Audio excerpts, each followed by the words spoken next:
Good morning dear friend. In today's video, I will discuss how we have to calculate the coefficient of variation.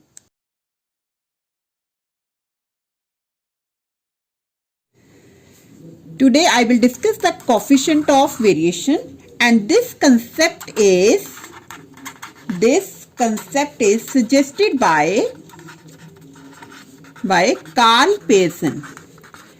And how we have to calculate the coefficient of variation? The formula is coefficient of variation of data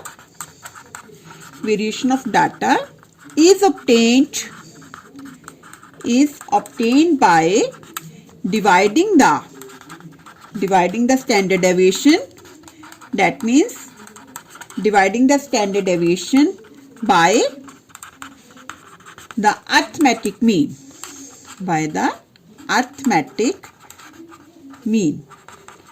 And it is usually expressed in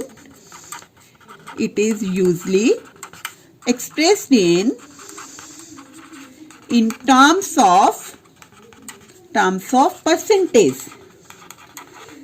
That means, suppose if we have two players, then we want to calculate the coefficient of variation. Then the formula of the coefficient of variation is coefficient of variation of first data. That means if we have two players or two teams, that means sigma 1 upon x1 bar into 100. That is standard deviation divided by mean into 100. Similarly, we will calculate coefficient of variation of standard deviation of second data. I can represent here CB2, that is sigma 2 upon x2 bar into 100. This is for second player, second data set, and this is for first. And the data is data with the lesser coefficient of variation. Coefficient of variation is more consistent or stable than the other data set. That means if we want to check the consistency or stability, then we will calculate the coefficient of variation. We will calculate standard deviation and mean. Then we will divide standard deviation over mean into 100. Then again, the thing is how we will come to know that this player is consistent or more stable. जिसका हमने देख लेना coefficient of variation lesser होएगा. That means जिसका answer छोटा होएगा वो हमारा better player होएगा, better team होएगी rather than the other data set. That means जिसका coefficient of variation greater आता है वो consistent नहीं हो सकता. तो I will check this concept with the illustration. How we will check the consistency of two players or two data sets.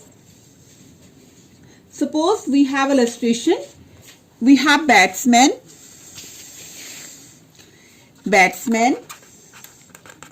This is example. I will explain the concept through the example. Batsman X and Y score following runs in different innings.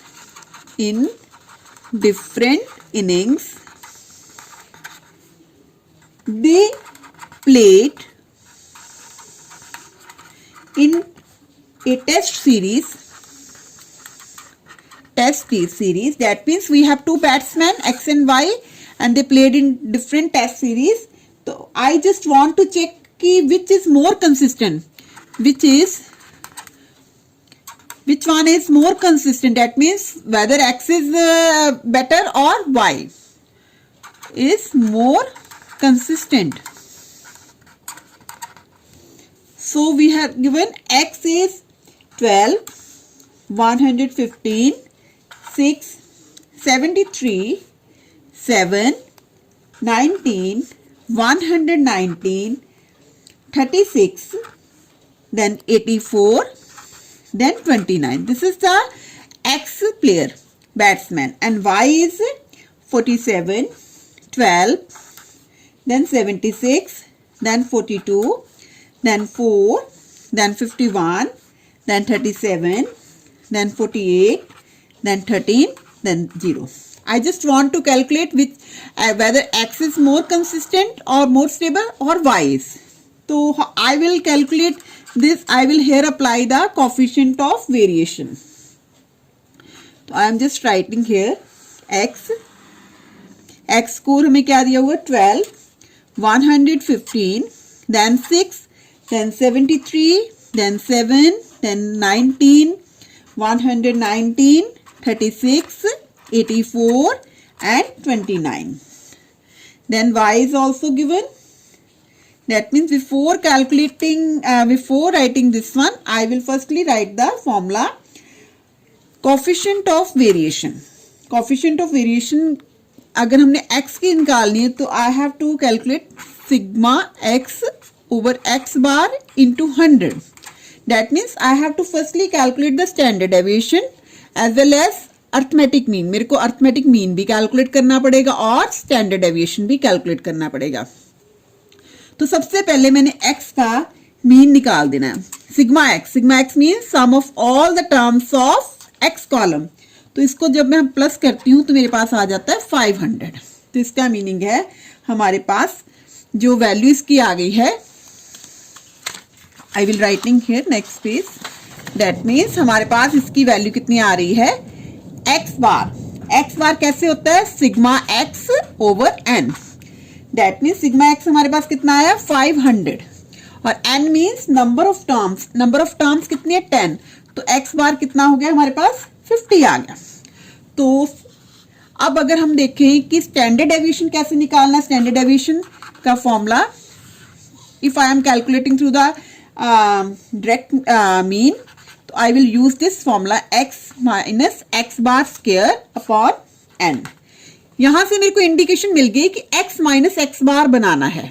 तो वो कैसे बनाना, पहले मेरे को x बार calculate करना पड़ा था, इसीलिए मैंने x बार पहले कैलकुलेट करा. Now I will calculate x minus x bar. x minus x बार वाला कॉलम बनाऊंगी मैं. अब देखिए कैसे निकलेगा. 12 minus 50, answer will be minus 38. अब क्या करना, 115 minus 50, the answer will be 65. 6 minus 50, the answer will be 44. Then 73 minus 50, क्योंकि x minus x बार है मतलब 73 minus 50, the answer will be 23. Then 7 minus 50, I am getting minus 43. Then 19 minus 50, I am getting minus 31. 119 minus 50, so I am getting here 69. 36 minus 50, so I am getting minus 14. Then I am getting 34. Then minus 21. तो ये हमारा column बन गया x minus x बार. तो इसी फॉर्मूले से हमें आइडिया हो गया कि x माइनस x बार का स्क्वायर भी चाहिए हमें. तो x माइनस x बार का हमने स्क्वायर निकाल देना. वो देखिए कैसे निकालना है. अब देखिए माइनस 38 का स्क्वायर करेंगे तो आई एम गेटिंग ये 144. या 65 का स्क्वायर करेंगे तो 4225 आ जाता है.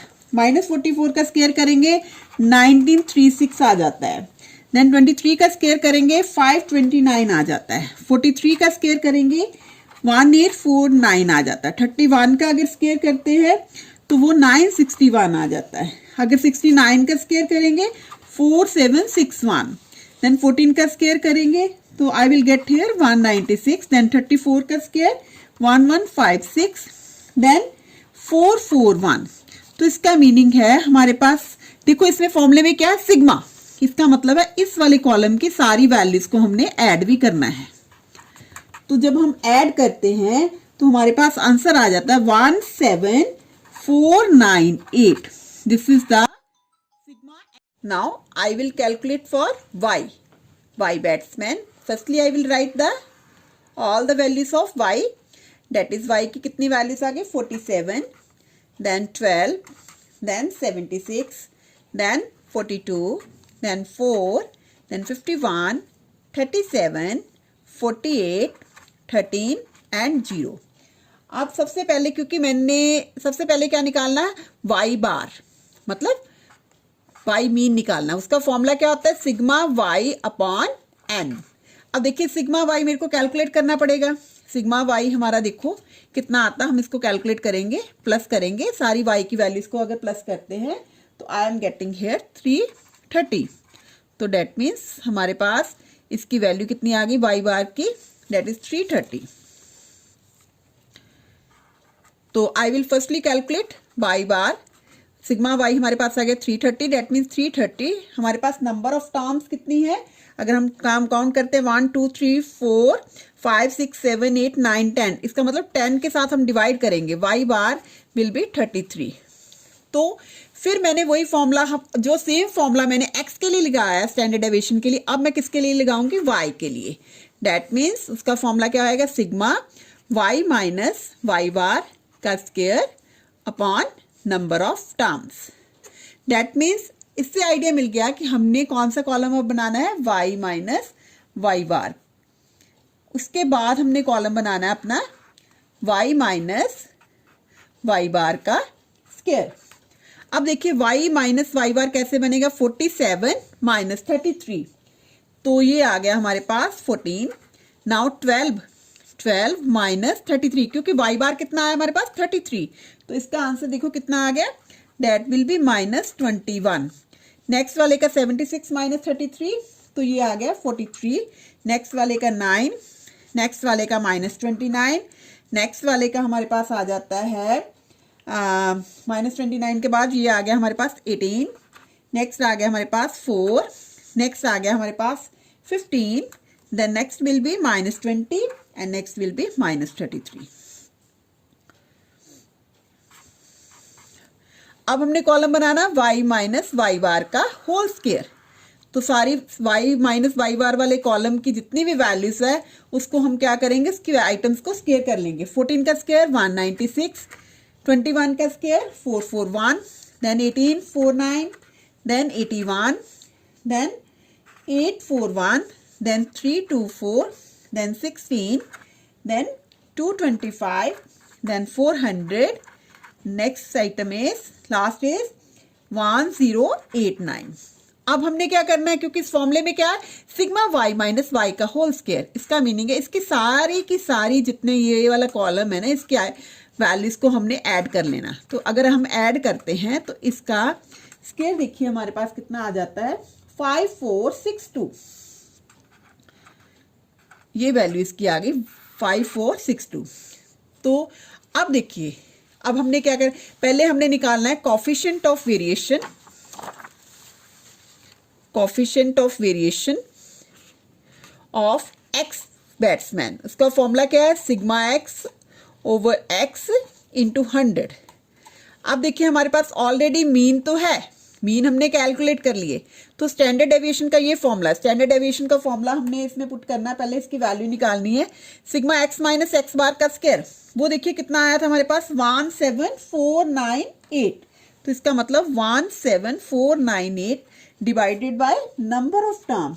तो इसका अगर इसको सॉल्व करते हैं तो आई एम गेटिंग 41 पॉइंट, इसको सॉल्व करके पूरा मेरे पास आंसर आ जाता है 41.83। ये आ गया मेरे पास standard deviation of X batsman. अब मैंने इसका भी निकालना है standard deviation of Y batsman, तो सिग्मा वाई माइनस वाई का होल स्क्वायर कितना आया हमारे पास 5462 डिवाइडेड बाय क्या आ जाएगा नंबर ऑफ टर्म।